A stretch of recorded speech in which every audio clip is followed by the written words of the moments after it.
ఆ రోజు ఎస్పీ అమరేశ్వరరావు గారికి మనసంతా కంగోళిగా ఉంది. డ్యూటీ నుంచి రాగానే బట్టలు ఇప్పేసి సోఫాలో కూర్చున్నాడు. బట్టలు ఇప్పేసి సోఫాలో కూర్చున్నాడా? ఆయనకి ఏమన్నా మెంటరా? మంచి పాయింట్. నా నిజాయితీకి ఈ దేశం ఏమిచ్చింది అంటూ అతను మనసు కన్నీరు కార్చింది. దానికి సమాధానం చెప్పుకోలేక బనీన్తో గుండె తుడుచుకున్నాడు. అక్క, ఈ టీవీ చూసావా? ఆహాహా, ఇల్లును చూసి ఇల్లాలని చూడాలన్నది పాత డైలాగ్. దూరదర్శన్ చూసి ధర్మపత్ని చూడాలనేది నా డైలాగ్. ఎలా ఉంది? ఏడ్చినట్టుంది. ఇంట్లో భోషాణం లాంటి కలర్ టీవీ ఉంటే మళ్ళీ ఈ తద్దినాన్ని ఎందుకు తీసుకొచ్చావు? ఇదేం పెద్ద కాస్ట్లీ కాదులేండి. నేను ఖరీదు 3000. 3000 అంటే ఉత్తినే మలిచి నీ మూతి మీద మేసం అనుకున్నావురా? డబ్బులు కాదు, దొడ్లో చెట్లకు కాస్తున్నాయా? ఏమైనా నీకు దుబరా ఎక్కువైంది? ఆ మాట అనొద్దన్నాను. పెద్దవాళ్ళందరికీ దండాలు, చిన్న పిల్లలకి దీవెనలు. మంచి టైంకి వచ్చారు. ఈ టీవీ ఎలా ఉందో ఫ్రాంక్ గా చెప్పండి. దానికే ఉందండి, అద్భుతం. కొన్న వాళ్ళ టేస్ట్ అద్భుతం. టేస్ట్ సరే, దానికి కాస్ట్ కూడా గోబదిరిపోతోంది. కూర్చో, ఏమిటి విశేషాలు? పెద్దగా విశేషాలు ఏమీ లేవు కానీ అన్నయ్య గారు, మీరు మిలిటరీలో పనిచేశారని తెలిసినప్పటి నుంచి మిమ్మల్ని ఒక్క క్వశ్చన్ అడగాలని చెప్పి నా మనసు ఊబిళ్ళోరిపోతుందండి. అడుగు. మనిషికి ఎన్ని కాళ్ళు ఉంటాయి? మిలిటరీ వాడికైనా మామూలు వాడికైనా మనిషి అన్న వాడికి 2 కాళ్ళు ఉంటాయి. అంతకంటే ఎక్కువ ఉంటాయని నేను నిరూపిస్తే? ఎలా నిరూపిస్తారండి? ఆయన పందెం కట్టమనండి, నిరూపిస్తాను. నాది 10 రూపాయలు పందెం. నా పందెం 10 రూపాయలు. నా పందెం 10 నా రూపాయలు. పందెం 10 రూపాయలు. అమ్మో, 40 రూపాయలే. కాదు, పందెం కాసి పారిపోదాం అనుకుంటున్నావా? పందెం పందెమే. దా సర్లేండి, మనమంతా సంసారపక్షమైన మనుషులు కదండి వదిన గారు. డబ్బుతో ఎందుకు కానీ సంసారపక్షమైన పందెం కాసుకోండి. అయితే చెప్పు. మీరు ఓడిపోతే వారం రోజుల పాటు డే అండ్ నైట్ మీరు వండుకున్న సాంబారు, పప్పు, కూరలు, చట్నీ అన్ని ఫ్రీగా నాకు పంపాలి. నేను ఓడిపోయినా డిటో డిటో. మా బావ ఒప్పుకున్నట్టే గాని ముందు మీరు ఆ కాళ్ళ విషయం నిరూపించండి. అయ్యా, ఇలా రావయ్యా. ఇవెన్ని కాళ్ళు? 2. అలాగే కూర్చో. వీటిని ఏమంటారు? మోకాళ్ళు. అవన్నీ 2. అలా కింద కూర్చో. వీటిని ఏమంటారు? అరికాళ్ళు. అవన్నీ 2. మొత్తం కలిపితే 6. కాబట్టి మనిషికి 2 కాళ్ళు, 2 మోకాళ్ళు, 2 అరికాళ్ళు, మొత్తం కలిపితే 6 కాళ్ళు. వండర్ఫుల్. మొత్తానికి మీ తెలివితేటలు సింపుల్ సూపర్. Thank you. ఇంకో పందెం వేసుకుందాం. వద్దొద్దు, ఇప్పటికి వాయించింది చాలు. అయితే మరి నేను వెళ్ళొస్తాను. ఇదిగో పులయా. అయ్యా, ఇవాళ నుంచి కూరలు, సాంబారు అన్నిటితో పాటు చట్నీలు కూడా చక్కగా రుచిగా ఉండేట్టు చూసే బాధ్యత నీది. అలాగే బాబు. వదిన గారు తప్పుకోండి. సెలవు. సాంబార్కి కూరలకి మన దగ్గర టెండర్ పెట్టేసినట్టే అన్నానికి కూడా ఎక్కడో టెండర్ పెట్టేసి ఉంటాడు. అందులో అనుమానం లేదు.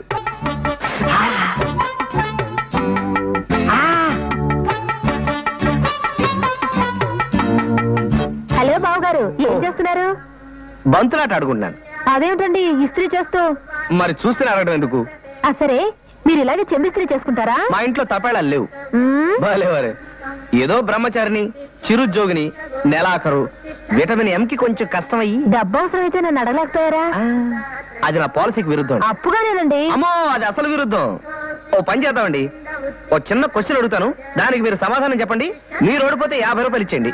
నేను ఓడిపోతే కరెక్ట్ గా రేపు జీతం రాగానే దాని గురించి మర్చిపోతా. అబ్బా వద్దు బాబు, మీరు వేసే ప్రశ్నలన్నీ తికమగ్గా ఉంటాయి. అదే చాలా సాదా సీదా సింపుల్. తాజ్ మహల్ కట్టింది ఎవరు? ఇదా మీ ప్రశ్న? ఇంకెంత కష్టమైన ప్రశ్న అడిగేస్తారో అనుకున్నాను. ఆయన అడిగే ప్రశ్నలో ఖచ్చితంగా ఏదో మడతపేచి ఉంటుందమ్మా. ఏ మడత పేచీలు ఉండవు. తాజ్ మహల్ కట్టింది షాజహానే. కాదు. అదిగో పెట్టారు మడతపేచి. భలేవాడివే. కావాలంటే వెళ్ళి హిస్టరీ బుక్ చూసుకోండి. ఇప్పుడు నేను చెప్పిన తర్వాత మీరు ఎలాగో వెళ్ళి హిస్టరీ బుక్ చూస్తారు. తాజ్ మహల్ కట్టింది తాపీ మేస్త్రీలు, కూలీలే. అదెలాగా? ఎలాగంటే నేను తాజ్ మహల్ కట్టిందెవరు అని అడిగాను గాని కట్టించింది ఎవరు అని అడిగానా? Wonderful wonderful. 50 rupees please. Thank you. చల్లగా ఉంది. మొన్న సాంబార్కి కాయగూరలకి పెట్టే టెండర్ ఇప్పుడు 50 రూపాయలు పెట్టే టెండర్. నువ్వు నోరు మూసుకొని పాయసం క్యారియర్ ఆయనకి ఇవ్వు. సరే. ఏంటండి మీ ఇంట్లో పాయసం చేశారు ఇవాళ? కాదు, మీకు పాయసం అంటే ఇష్టమని స్పెషల్ గా చేయించాను. వస్తారండి. Thank you. ఆగండి ఆగండి, ఏమైంది? ఈ విషయం ముందే తెలుసున్నట్టయితే నేను అన్నం వండుకునేవాడిని కాదు కదా. వండితే మాత్రం ఏమైంది? ఏ భోజనం హోటల్గా అమ్మేసుకుంటారు కానీ ఉంచేసుకుంటారేంటి? ఆ విషయం తెలుసు కదా. నువ్వు ఆ పని మీద ఉండు. పాయసం తినండి. వదులుకుంటారేంటి? బాబు, నాకు కొంచెం పాయసం పెట్టండి బాబు. నేను లేను.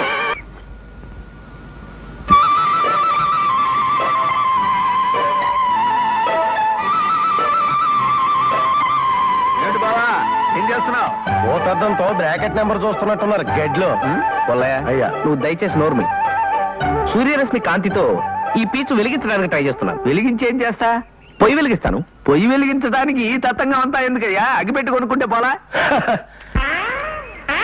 అగ్గిపెట్టి నా దగ్గర ఉందండి.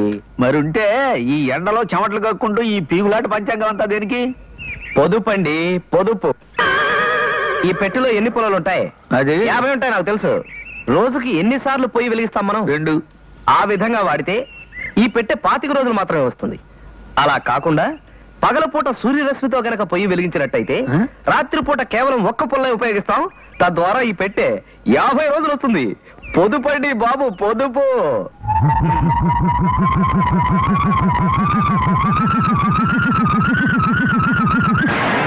అయిపోయి పాప ఎలా పడిపోయాడేంటండి? బహుశా నీ అగ్గి పుల్లల పొదుపు కదా విని కళ్ళు తిరిగి పడిపోయి ఉంటాడు. నీతో 2 ఆటలు ఆడుకుందామని వస్తే వీడు స్టార్టింగ్ లోనే మిడిల్ డ్రాప్ అయిపోయాడు. అయ్యో, ఈ పీచ్ వేస్ట్ అయిపోతుంది, వెళ్ళిపోతున్నాను. రేయ్, లేపోదాం. నేను లేవలేను. పోనీ భావన పిలవనా? ఎందుకు? అసలు పొయ్యే వెలిగించకుండా వంట ఎలా చేయాలో నేర్పుతాడు. అమ్మో బాబోయ్, తొందరగా పదండి. ఏమండి? ఏమన్నాయ్? ఏమన్నాయ్? ఏమిటి ఇలా వచ్చారు? నా కోసమా? నాతో పందెం గాయడానికి మీరు రెడీ అయితే మీకోసం అనుకోండి. ఏమిటి బావా, మళ్ళీ ఏదో పందెం అంటున్నావు? ఈసారి వేసే పందెం భాష గురించి కాబట్టి వదిన గారికి వేస్తాను. నేను పండితురాలిని కాబట్టి నాతో పందెం వేసి తన భాషా జ్ఞానాన్ని పెంచుకోవడానికి వచ్చినట్టున్నాడు కదా? జ్ఞానాన్ని పెంచుకోవడానికి వచ్చారో ఈసారి ఇంక దేని టెండర్ పెట్టడానికి వచ్చారో కొంచెం చూసుకోండి. నువ్వు నోర్మి, ఇంతకీ పందెం ఏమిటో చెప్పండి. పెద్ద పందెమేం కాదండి. మీ అక్కగారు ఓడిపోతే నెలకి 3 కేజీలు చొప్పున 3 నెలలు నాకు బియ్యం ఇవ్వాలి. అమ్మా, ఈసారి బియ్యాన్ని పెట్టేశారంటే టెండర్ పెడితే మాత్రం నేను ఓడిపోతానా? నువ్వు అడుగు బావా. అలా అన్నారు, బాగుంది. పని మనిషి అనేది ఏ భాషకు సంబంధించిన పదం? ఇదే మీ ప్రశ్న? అంత తేలిగ్గా తీసిపారేకు, ఇందులో ఏదో ఫిట్టింగ్ ఉంటుంది. ఏ ఫిట్టింగ్ లేదండి. పని మనిషి అంటే తెలుగు మాట. అక్కడే పప్పులో కాలేశారు. పని మనిషి, పని అంటే తెలుగు మాట, మనీ అంటే డబ్బు ఇంగ్లీష్ మాట, షీ అంటే ఇంగ్లీష్ మాట. పని చేసి మనీ తీసుకునే షీ, పని మనిషి అంటే ఇందులో ఒక తెలుగు మాట, 2 ఇంగ్లీష్ మాటలు ఉన్నాయన్నమాట. అది లెక్క. Beautiful, fantastic. ఈసారి కూడా కొట్టేసావు కదయ్యా. అయితే 3 కేజీల బియ్యం. పొలయ్యా, 3 కేజీల బియ్యం పట్టుకొని రెడీగా ఉన్నాను, పంపించండి సార్. ఏదో ఎలా పోయి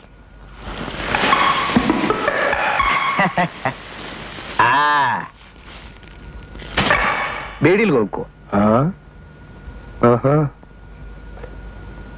చూసారా, అమ్మగారి తెలివితేటల మీద అతగారికి ఎంత నమ్మకం లేకపోతే సంచితో పాటు తయారైపోతాడు.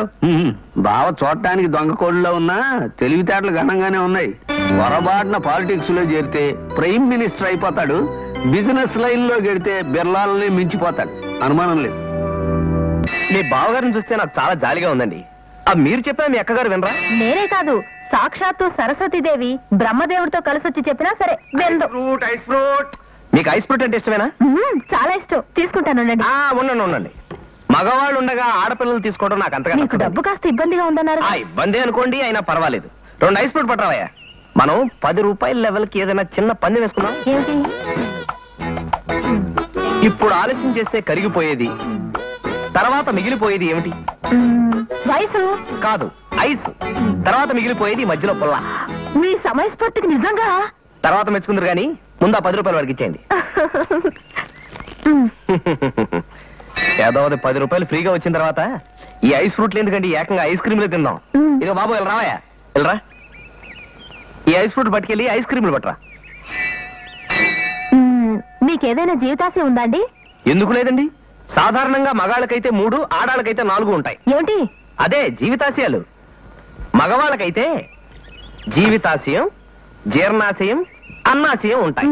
ఆడవాళ్ళకైతే వీటితో పాటు గర్భాశయం కూడా ఉంటుంది. ఈ డబ్బులు లావండి, ఇందాక పందెంలో బ్యాలెన్స్.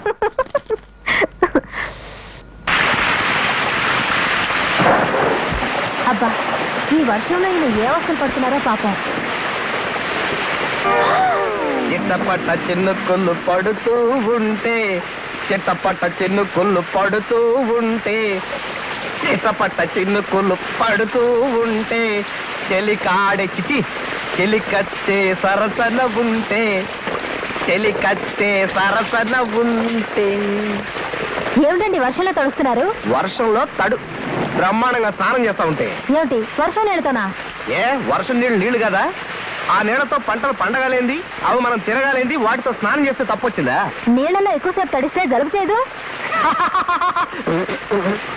ఏమండి, చేప పుట్టిన దగ్గర నుంచి చచ్చే వరకు నీళ్ళలోనే ఉంటుంది, దానికి జలుబు చేస్తుందా? మన బాడీ అంతే, ఫిష్ బాడీ. అబ్బా తమాషా కబుర్లు తర్వాత, ముందు మీరు గొడవలోకి రండి. మ్మ్. ఆవ్!